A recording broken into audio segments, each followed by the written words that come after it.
आज के इस वीडियो में बात करेंगे कार्यपत्रक 3 के बारे में। पदार्थ की कितनी अवस्थाएं होती हैं। प्रश्न 1 जो है हमारा, पदार्थ की कितनी अवस्थाएं होती हैं जिनके हमें नाम पूछे गए हैं। तो हम यहाँ लिखते हैं ठोस, द्रव और गैस। ये 3 जो हैं हमारे सामान्य अवस्थाएं हैं और इसके बाद आती है हमारी प्लाज्मा और जो है हमारी गुलित अवस्था BEC जिसे हम कहते हैं। तो कुल मिलाकर के कितनी अवस्थाएं होती है? 5 अवस्थाएं होती हैं।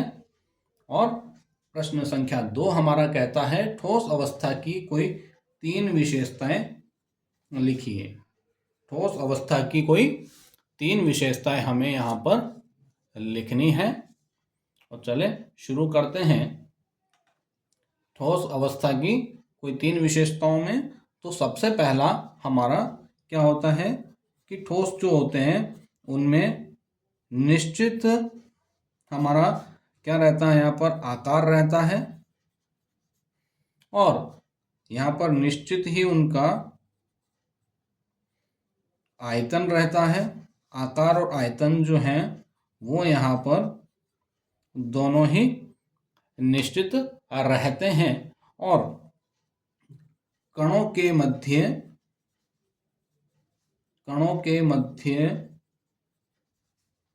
बहुत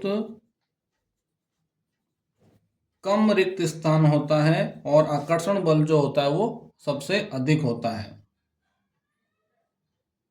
रिक्त स्थान, अंतर आणविक जो बल है वो इनमें सबसे ज्यादा पाया जाता है। अगले प्रश्न पर हम बात करें, प्रश्न संख्या 3, जिसमें हमसे कहा गया है वह तापमान जिस पर ठोस पिघलकर द्रव में बदल जाता है क्या कहलाता है? तो इसे हम कहते हैं पिघल करके द्रव में बदलना, इसे हम कहेंगे गलनांक। क्या कहेंगे? गलनांक। मतलब जहां पर गल गया, पिघल गया, जिस अंक पर, तापमान के जिस अंक पर कोई पदार्थ गल जाता है उसे हम क्या कहेंगे? गलनांक कहेंगे। इसके बाद बात आती है ऊर्ध्वपातन की। तो ऊर्ध्वपातन क्या होता है? ऊर्ध्वपातन तो वो होता है जिसमें वो सीधा ही गैस में बदल जाता है। तो वो हमारा प्रश्न अगला है, उसमें देखेंगे।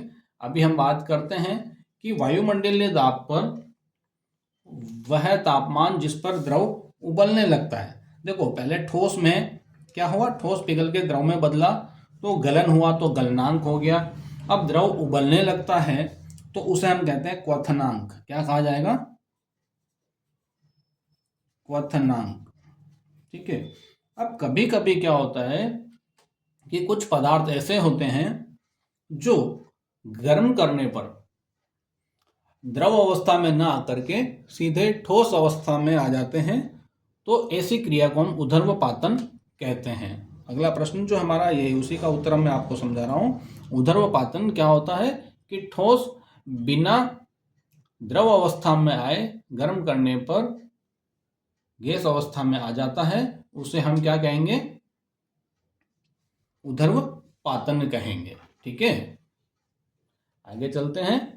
इसे लिख भी लें हम। ऊर्ध्वपातन की परिभाषा में लिखें, किसी ठोस पदार्थ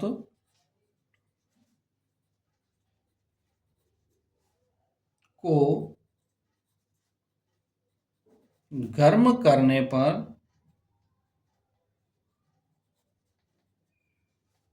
द्रव में बदले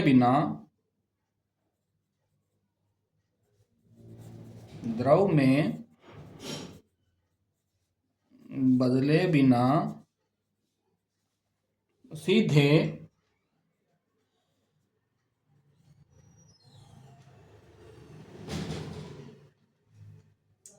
गैस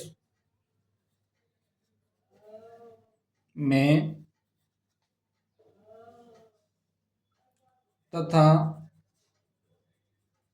गैस से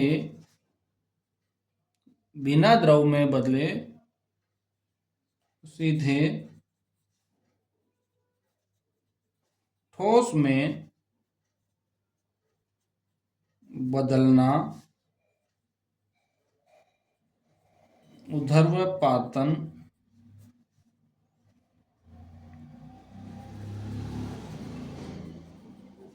कहलाता है। और यहाँ आपकी जानकारी के लिए बता दूं कि जो पदार्थ जिनमें ऊर्ध्वपातन का गुण पाया जाता है उन्हें ऊर्ध्वपातज कहते हैं।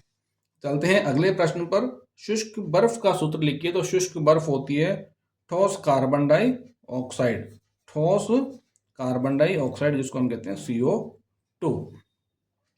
बर्फ को फ्रिज से बाहर निकालने पर पिघल जाता है, ऐसा किस ऊष्मा के कारण होता है? हमारा आज का अंतिम प्रश्न वीडियो का, बहुत ही इंपॉर्टेंट है कि यहाँ पर फ्रिज से जब बाहर निकालते हैं तो बर्फ पिघलता है, लेकिन वो किस ऊष्मा के कारण होता है?